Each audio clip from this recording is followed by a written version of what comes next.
আল আয়া। এখান থেকে আল্লাহ পাক রব্বুল আলামিন কয়েকটি আয়াতে কয়েকটি বস্তুকে হারাম ঘোষণা করছেন। তার মধ্যে একটি হচ্ছে মদ আর একটি হচ্ছে জুয়া। মদ আর জুয়া দিয়ে আল্লাহ পাক রব্বুল আলামিন শুরু করেছেন। এই আয়াত মদ সম্পর্কে তৃতীয় স্তরের আয়াত, ফাইনাল আয়াত, যা দিয়ে এইভাবে কিয়ামত পর্যন্ত সর্বদার জন্য আর সর্বস্থানের জন্য সর্বক্ষেত্রের জন্য মদকে হারাম ঘোষণা করা হয়েছে। এর আগে আরও দুটি স্তরে মদ সম্পর্কে আয়াত নাযিল হয়েছিল। সেই আয়াতগুলি যদি না শোনানো হয় তাহলে তাফসির অসম্পূর্ণ থাকবে। এই আয়াতের তাফসির করার আগে প্রথম স্তরের আয়াত শোনেন। তাফসির ইবনে কাসিরে সে আয়াত উল্লেখ করা হয়েছে, কোরআনে কারিমে মওজুদ রয়েছে। মুসনাদে আহমদে আবু হুরায়রা রাদিয়াল্লাহু তাআলা আনহু থেকে বর্ণিত হাদিস রয়েছে, তিনি বলেন যে হুররিমাতিল খামরু সালাসা মাররাত, 3 স্তরে মদকে হারাম করা হয়েছে। 3 স্তরে মদকে হারাম করা হয়েছে। বলছেন কাদিমা রাসূলুল্লাহ আল মদিনাতা, মদিনায় নবী রাসূলুল্লাহ সাল্লাল্লাহু আলাইহি সাল্লাম আগমন করলেন। ওয়াহুম ইয়াশরাবুন আল খামরা, তখন মদিনার লোকেরা মদ পান করত, মদের আসক্ত ছিল তারা। ওয়ায়াকুলুন মাইসির, আর জুয়ার টাকা পয়সা খেত, মানে জুয়া খেলতো তারা। ফাসালু রাসূলুল্লাহ আনহুমা, এই দুটো বিষয় সম্পর্কে তারা জিজ্ঞেস করলো। তখন আল্লাহ রাব্বুল আলামিন আয়াত নাযিল করলে প্রথমে ইয়াসআলুনাকা আনিল খামরি ওয়াল মাইসিরি, লোকেরা তোমাকে জিজ্ঞেস করছে হে নবী মদ সম্পর্কে এবং জুয়া সম্পর্কে। কুল, বলে দাও, ফিহিমা ইসমুন কাবীর, তাতে বড় গুনাহ রয়েছে। তাহলে বোঝা গেল যে মদ আর জুয়া সাগীরা গুনাহ না কাবীরা? কাবীরা, ইসমুন কাবীর, আল্লাহ স্বয়ং কোরআনে বলছেন যে কাবীরা গুনাহ তাতে রয়েছে। ওয়া মানাফিউ লিন-নাস, কিন্তু তাতে কিছু উপকারিতা রয়েছে। একেবারে স্পষ্ট বলে দিলেন আল্লাহ রাব্বুল আলামিন, বড় গুনাহ রয়েছে। এতে যারা আল্লাহকে ভয় করে যে গুনার বোঝা নিয়ে কিয়ামতে হাজির হবে না, তারা ছেড়ে দিল তারা। কিন্তু যারা দেখেছে মানাফিউ লিন-নাস, কিছু মদে ফায়দাও আছে, জুয়াতে ফায়দা আছে। মদে কি ফায়দা আছে? আপনারা বেশি বলতে পারেন, আমার চাইতে বেশি। মদে কিছু ফায়দা আছে, যারা খায় তারা বলবে যে কি ফায়দা আছে তাদের। মদের ফায়দার চাইতে ক্ষতি বেশি আছে, এটা কথা শুনে রাখেন, কিন্তু কিছু উপকারিতা আছে। এই দেশের যারা ড্রাইভার সারা রাত গাড়ি চালায়, তারা ওই চিংগাম চিবায়, না হয় বিচি চিবায়, জানেন তো আপনারা। ওমরার গাড়িতে যান কি করে? বিচি চিবায়, না হয় হ্যাঁ চিংগাম চিবাইতে থাকে। এটা যারা একটু ভালো, ওর চাইতে যারা খারাপ তারা গান শুনতে থাকে, টুন টুন টুন টুন টুন টুন শুনতে আছে। হ্যাঁ, গান শুনতে দেখেছেন না ফাসিকগুলোকে, বাস ড্রাইভার যতই বললেন ও কি করতে আছে? গান শুনতে আছে। আর খারাপ সিগারেট খেতে আছে। এই 2 মিনিট 3 মিনিট পর একটা করে সিগারেট খাচ্ছে। যাই বলেন আপনার উমরা খারাপ করে দেবে, সিগারেট ছাড়বে নাও। খবিস খায়, ভালো মানুষ খেতে পারে এগুলো, তো এই করে। আচ্ছা, এর চাইতে খারাপ ভারত, বাংলাদেশ, পাকিস্তানের ট্রাক ড্রাইভার। রাগ করবেন না কেউ থাকলে, ইল্লা মাশাআল্লাহ, আমি জানি ইল্লা মাশাআল্লাহ।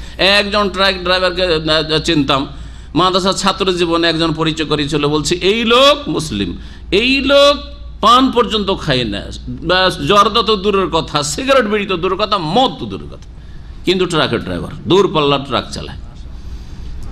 হাজারে একটা পাবেন না আপনি, ম্যাক্সিমাম পাবে তাদের কি সারা দূরপাল্লার গাড়ি চালায়, সেজন্য মদ খেয়ে গাড়ি চালায় তারা, মদ খেয়ে জাগে। মানাফিউ লিন-নাস, মদে কিছু উপকারিতা আছে আল্লাহ বলেছে। আর জুয়াতে উপকারিতা আছে, কারো উপকার আছে, কারো অপকার আছে। কেউ সর্বহারা হচ্ছে, হ্যাঁ, ধনির পোলা সর্বহারা হচ্ছে, আর গরিবের পোলা বড় লোক হয়ে যাচ্ছে জুয়া খেলে। হচ্ছে না? থাইল্যান্ড লটারিতে পেয়ে গেল 1 লাখ রিয়াল। হ্যাঁ, হারাম খাওয়া লোকেরা এইসব করছে। আর কেউ দ্বিতীয় আছে, মাসের মাস যাচ্ছে, তার টাকা পয়সা বেতন ওখানেই চলে যাচ্ছে। কারো ক্ষতি হচ্ছে, কারো লাভ হচ্ছে। তো মানাফে কিছু ফায়দা হইলো কি হলো না? এই ফায়দার দিকে আল্লাহ ইঙ্গিত করেছে। তারপরে বলছেন যে ফায়দা কিছু থাকলেও ওয়াইসমুহুমা আকবারু মিন নাফইহিমা, তবে এই মদ আর জুয়ার গুনাহ তার লাভের চাইতে অনেক বেশি। আল্লাহ এতটুকু বললেন মদ সম্পর্কে। দ্বিতীয় স্তর শুনেন, লোকেরা করতো কি, মদ পান করতো, কিছু লোক মদ পান করতো, কিছু লোক তো ছেড়ে দিয়েছিল প্রথম স্তরে, কিন্তু কিছু লোক মদ পান করতো। আর মদ পান করে নেশায় থাকতে থাকতে নামাজে, 2-1জন এরকম হয়েছে, নামাজে চলে এসছে। নামাজে এসে কি থেকে কি পড়ছে, কুল ইয়া আইয়ুহাল কাফিরুন লা আ'বুদু মা তা'বুদুন, লা না পড়ে আ'বুদু মা তা'বুদুন, এরকম কিছু কি থেকে কি পড়ে দিচ্ছে, কারণ ও তো হোশ নেই। হ্যাঁ জি, মাতাল। তখন আল্লাহ দ্বিতীয় স্তরে আয়াত নাযিল করলেন, শুনুন, ইয়া আইয়ুহাল্লাযীনা আমানু লা তাকরাবুস সালাতা ওয়া আনতুম সুকারা, হে মুমিনরা মুসলিমরা, লা তাকরাবুস সালাতা ওয়া আনতুম সুকারা, নেশা অবস্থায় তোমরা সালাতের কাছে আসবে না, সালাতের কাছে আসবে না। মানে আজকালকার বেনামাজের মতো বেনামাজি হয়ে যাও নাকি? মুসলিম থাকলে নামাজ পড়তে হবে, সুতরাং নামাজের আগে খবরদার তোমরা নেশা করবে না। মদ এমনভাবে খাবে না যে ওই নেশা থেকে গেল আর নামাজের রক্ত হয়ে গেল, এইরকম করবে। এটা হচ্ছে এর অর্থ। এর অর্থ এই নয় যে তোমরা যেহেতু নেশা করছো সেজন্য নামাজ পড়িও না তোমরা, লা তাকরাবুস সালাহ, এটি কি এর অর্থ? না, এটা অর্থ নয়। লা তাকরাবুস সালাত ওয়া আনতুম সুকারা, যদি এখানে স্টপ করে কেউ লা তাকরাবুস সালাত ওয়া আনতুম সুকারা না পড়ে, তা নামাজের কাছেও যেও না। আজকালকার বেনামাজিদের দলিল হয়ে যাবে, তাই না? আল্লাহ বলেছেন নামাজের কাছে যেও না, ওয়া আনতুম সুকারা দিল ছেড়ে। তা এইরকম করে তাকরাবুস সালাত ওয়া আনতুম সুকারা, তোমরা নেশা অবস্থায় নামাজের কাছে আসিও না, হাত্তা তাআলামু মা তাকুলুন, যতক্ষণ পর্যন্ত না বুঝতে পারবে যা কিছু বলছো, কি বলছো নিজে বুঝে বলছো, যতক্ষণ এইরকম বোধ শক্তি না হবে ততক্ষণ আসবে না। তার মানে নামাজের আগে তোমার নেশা করবে না। কিছু লোকেরা নামাজে যেতে পারবো না, মদ খেলে, তাহলে মদ খাবো কেন, হারাম, খাবো না, ছেড়ে দিল। অনেক লোক মদ ছেড়ে দিল দ্বিতীয় স্তরে। কিন্তু কিছু লোক এখনও থেকে গেল অল্প সংখ্যক, তারা বলছে যে ঠিক আছে, ছাড়তে তো পারছি না, তো এক কাজ করি, এশার নামাজ পড়ে গিয়ে খেয়ে নেবো, আর এশা থেকে ফজর তো একটা লং টাইম 6-7 ঘন্টা পেয়েই যাচ্ছি, তো এই সময়টাতে নেশা শেষ হয়ে যাবে, ফজরে আবার ঠিকঠাক হয়ে চলে আসবো নামাজে। এইরকম কিছু অল্প কিছু লোক মদ করে এখনও থেকে গেল মদিনায়। তখন তৃতীয় স্তরে আয়াত নাযিল হলো, যে আয়াতের তাফসীর আজকে আল্লাহ পাক কি বলছেন, ইয়া আইয়ুহাল্লাযীনা আমানু, হে ঈমানদার লোকেরা, ইন্নামাল খামরু, নিশ্চয় মদ, ওয়াল মাইসিরু, আর জুয়া, ওয়াল আনসাবু, আর আস্তানা, জি মূর্তি পূজা, পূজার আস্তানা আনসাব, ওয়াল আজলামু, এবং ভাগ্য নির্ণায়ক তীর।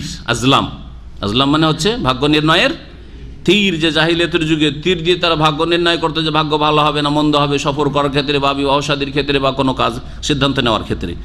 এই 4টি কাজ উল্লেখ করে বা 4টি বস্তু উল্লেখ করে আল্লাহ কি বলছে, রিজসুন, এগুলি হচ্ছে ঘৃণিত, রিজসুন নাপাক, ঘৃণিত। 1। 2 নম্বর, মিন আমালিশ শয়তান, শয়তানের কাজ এগুলি। মদ খাওয়া, হ্যাঁ, মদ পান করা আর মদ বানানো, মদের ব্যবসা করা, এগুলি শয়তানের কাজ।